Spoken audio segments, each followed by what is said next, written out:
How's it going there, YouTube? Well, just got back from auction sale there in Bradford.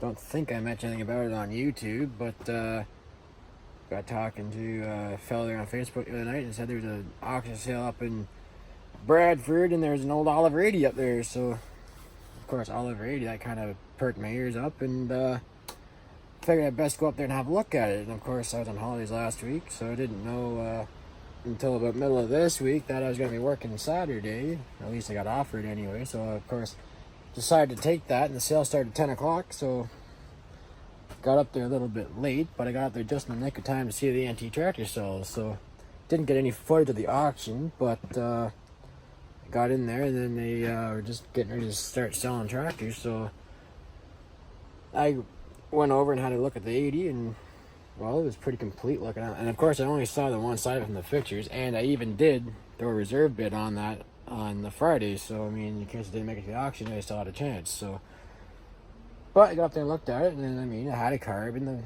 magneto was on it, and it was pretty complete tractor. It was missing the seat and the rear rims and tires off it, but alright, whatever. You can get that kind of stuff.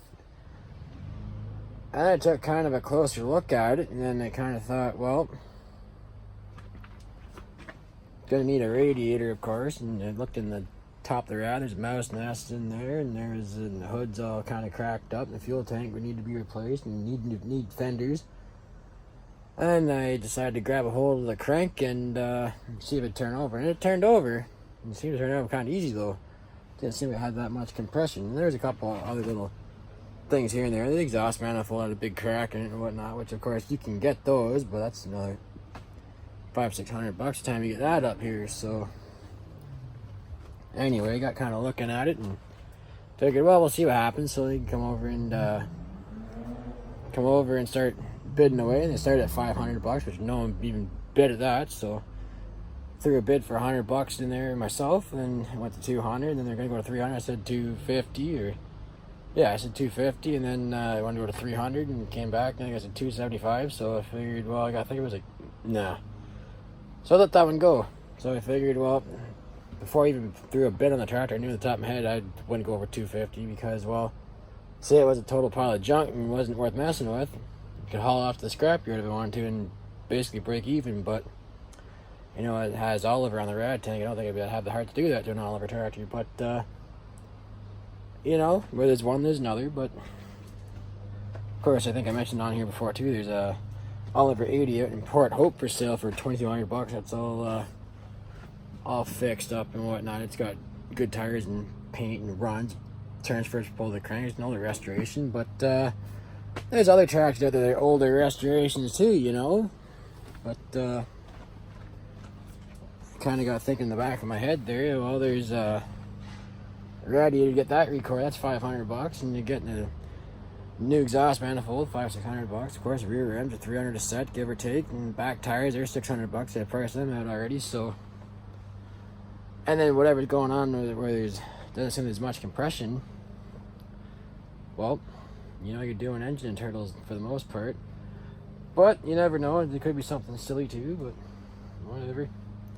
Didn't think it was worth messing with, so didn't feel like paying double what I originally bid it for, so let that one go.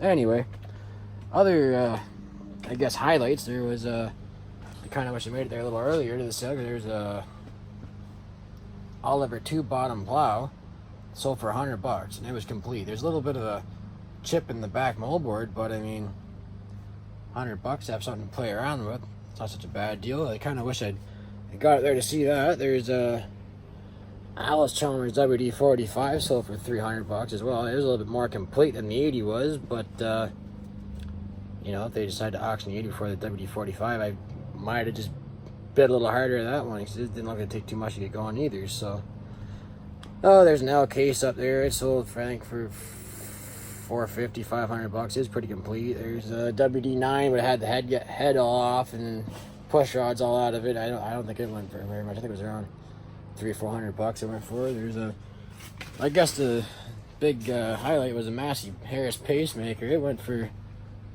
$2,200, I think it went. It wasn't restored, so that was kind of interesting.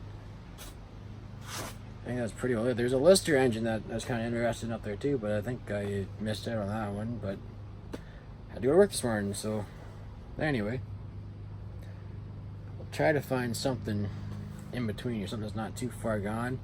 But you know, buying at the top end of your market there, something's already fixed up. You don't have to do a whole heck of a lot too, other than, you know, paint the rims and clean it up.